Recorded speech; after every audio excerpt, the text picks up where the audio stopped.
Shalom Bapak Ibu Saudara-saudari yang dikasihi Tuhan. Hari ini bertepatan dengan Hari Ayah. Saya mau mengajak kita bersama-sama merenungkan satu bagian firman Tuhan dari Ayub pasal yang pertama ayat 1-5.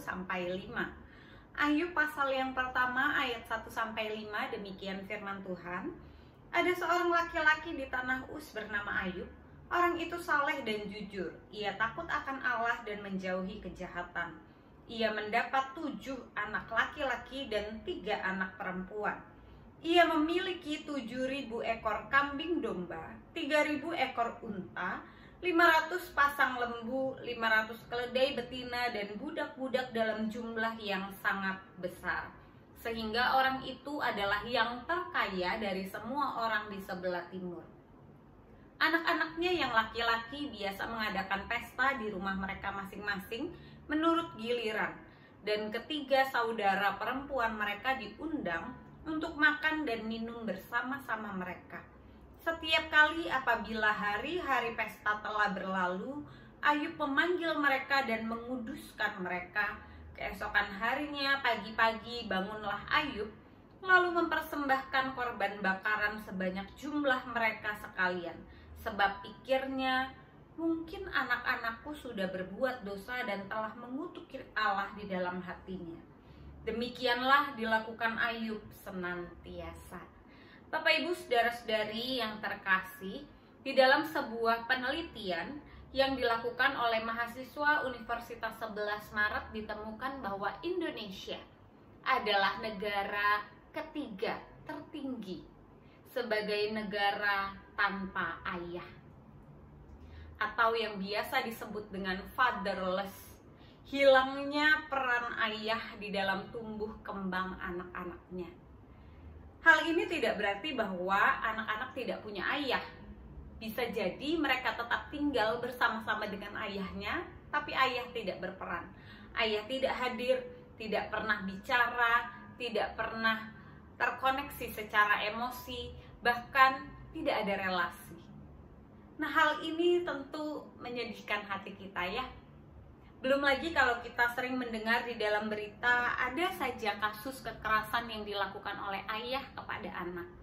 Kasus pelecehan, belum lagi penelantaran anak. Dan seringkali hilangnya peran ayah berdampak pada kehidupan emosional, psikologi, psikososial anak-anak kita. Bapak Ibu, belum lama ini ada sebuah film yang cukup booming di Indonesia. Film ini dibuat juga oleh orang Indonesia. Judulnya Ngeri-Ngeri Sedap. Bapak Ibu sudah nonton? Film ini cukup baik ya, ditonton bersama dengan keluarga, orang tua, ayah, ibu bersama dengan anak-anak. Film ini mengangkat isu yang sama, tentang ayah yang hadir tapi tidak hadir. Saya tidak akan spoiler kisahnya, tetapi singkat saja, film ini menceritakan tentang 3 anak laki-laki dan seorang anak perempuan. 3 anak laki-laki di keluarga ini meninggalkan rumah untuk merantau, tapi mereka memilih untuk tidak pulang. Kenapa? Karena relasi dengan ayah buruk, dan mereka tidak pernah berusaha, tidak pernah mencoba untuk memulihkan hubungan yang rusak. Bahkan dari sisi ayahnya pun kesulitan untuk mengekspresikan kasihnya, mengekspresikan cintanya, menunjukkan sayangnya kepada anak-anak, sehingga mereka berpikir bahwa ayah tidak peduli. Dan tentu saja ini tidak benar. Nah, yang penasaran silakan nonton selagi masih ada di bioskop Bapak Ibu. Nah, apa sih yang akan kita renungkan berkaitan dengan hilangnya peran ayah di Indonesia, di sekitar kita, dengan kisah Ayub? Bapak Ibu saudara-saudari yang terkasih, Ayub ini adalah sebuah gambaran desain seorang ayah yang ideal. Kenapa ideal? Di dalam ayat 1 dikatakan bahwa Ayub adalah seorang yang saleh. Dia mengintegrasikan hidupnya sesuai dengan kebenaran Allah. Jadi hidupnya berintegritas. Dia seorang yang jujur, hidupnya benar.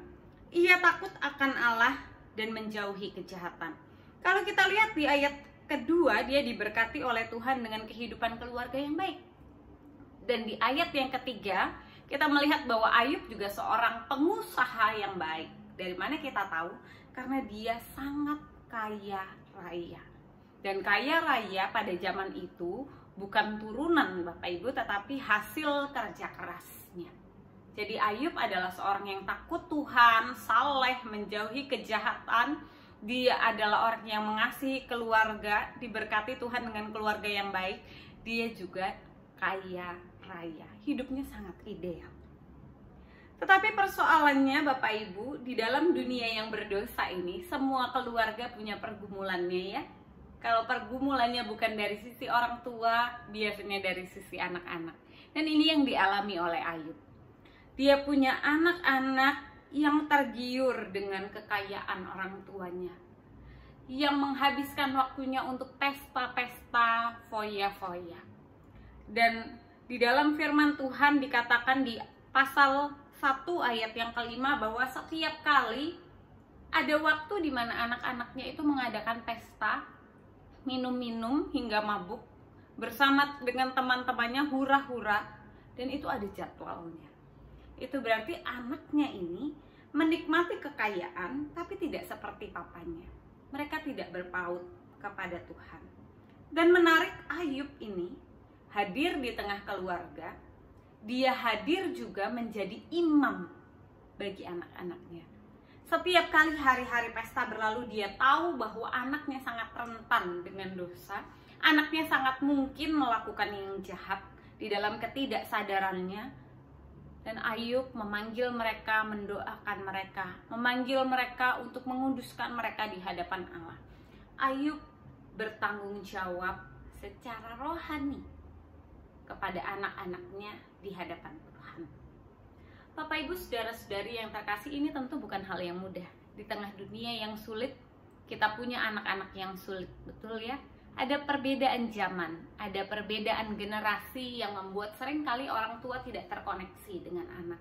Kesibukan, pekerjaan, tanggung jawab di bidang yang lain, pelayanan, sosial, seringkali membuat anak-anak terlewatkan.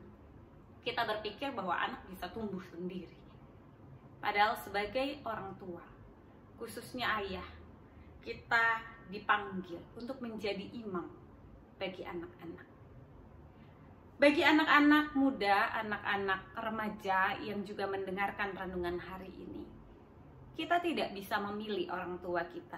Mungkin hari ini kita diperhadapkan dengan orang tua atau ayah yang sulit, yang susah diajak komunikasi, yang gak pernah connect, yang sulit cari waktu untuk duduk berdua bicara dari hati ke hati, yang ada bertengkar terus.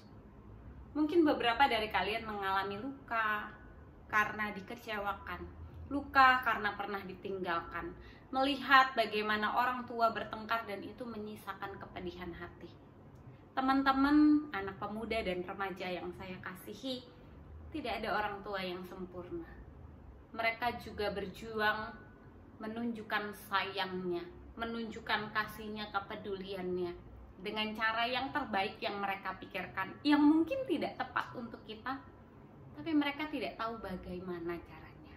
Untuk itu, teman-teman yang terkasih, kita tetap harus mengasihi ayah kita sebagaimana Allah mengasihi kita. Bapa kita di dalam dunia tidak sempurna, tetapi kita punya Bapa di surga yang mengasihi kita dengan sempurna. Dan pesan saya adalah ketika kita tidak bisa memilih orang tua kita tidak bisa memilih ayah kita bisa memilih akan menjadi ayah seperti apa kita nanti. Atau kita bisa memilih pasangan yang seperti apa nanti untuk anak-anak kita. Menjadi ayah seperti apa untuk anak-anak kita nanti. Bagi bapak-bapak, mari kita kembali kepada Allah. Biarlah hati kita kembali kepada Bapa kita di surga, supaya kita bisa mengasihi anak-anak kita dengan kasih yang dari Allah. Kasih yang mungkin tidak bisa kita implementasikan secara sempurna, tidak bisa kita tunjuk, nyatakan, mungkin karena karakter kita, karena budaya di dalam keluarga kita. Tapi biarlah anak-anak kita boleh melihat kesungguhan hati dan kasih kita. Sebagai penutup, Bapak Ibu Saudara-saudari yang terkasih, saya mau mengajak kita membuka satu ayat di dalam Mazmur 103 ayat 13. Mazmur 103 ayat 13. Mari kita membaca bersama-sama. Mazmur 103 ayat 13. Seperti Bapa sayang kepada anak-anaknya, demikianlah Tuhan sayang kepada orang-orang yang takut akan Dia. Bapa kita mengasihi kita dengan kasih yang luar biasa. Saya ingat di dalam Lukas 11, Tuhan Yesus pernah berkata, "Bapa mana di antara kamu jika anaknya minta ikan daripadanya, dia memberi ular? Atau jika anaknya minta telur, ia kasih kalajengking?"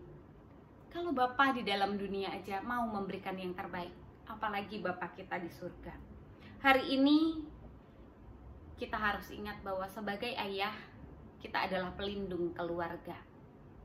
Sebagai anak-anak, kita patut berdoa bagi ayah kita. Dan kita harus mempersiapkan diri kita untuk menjadi orang tua juga. Mau jadi orang tua yang seperti apa? Mau jadi ayah yang seperti apa? Mau menjadi ibu dan mencari pasangan yang akan menjadi ayah yang seperti apa? Jangan biarkan kasih Tuhan tidak dinyatakan lewat hidup kita. Jangan biarkan godaan-godaan untuk menyimpan kemarahan, sakit hati, dan dendam membuat kita tidak menghadirkan Allah di tengah keluarga kita.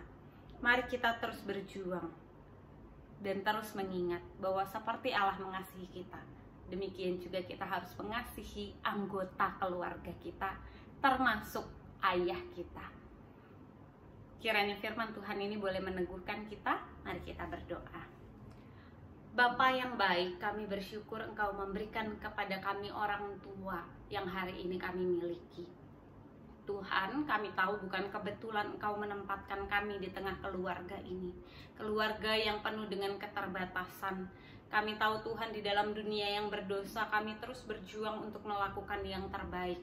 Bahkan ayah kami yang hari ini ada bersama-sama dengan kami, atau yang hari ini sudah pergi, Tuhan panggil, atau pergi karena sesuatu dan lain hal, kami mau serahkan ya Tuhan, orang tua yang kami kasih ke dalam tangan-Mu. Peliharakanlah dengan kasih-Mu. Kalau hari ini masih ada luka di dalam hati kami, kesedihan, kekecewaan yang belum selesai, kami undang Roh Kudus Tuhan yang memulihkan hati kami, untuk kami boleh melepas pengampunan penuh. Kami mau Tuhan mengasihi orang tua kami. Kami tahu mereka juga penuh keterbatasan, tapi mereka juga berjuang untuk menunjukkan kasih dan perlindungan bagi kami anak-anaknya. Jadikan kami anak-anak yang berbakti kepada orang tua, yang takut akan Tuhan, yang hidup dalam kebenaran. Terima kasih ya Tuhan, di dalam nama Tuhan Yesus kami berdoa. Amin. Selamat Hari Ayah bagi bapak-bapak yang dikasihi Tuhan, dan bagi para remaja, pemuda, yang putra, selamat mempersiapkan diri untuk menjadi ayah yang terbaik, menjadi ayah yang menyatakan Kristus bagi keluarga. Tuhan Yesus memberkati.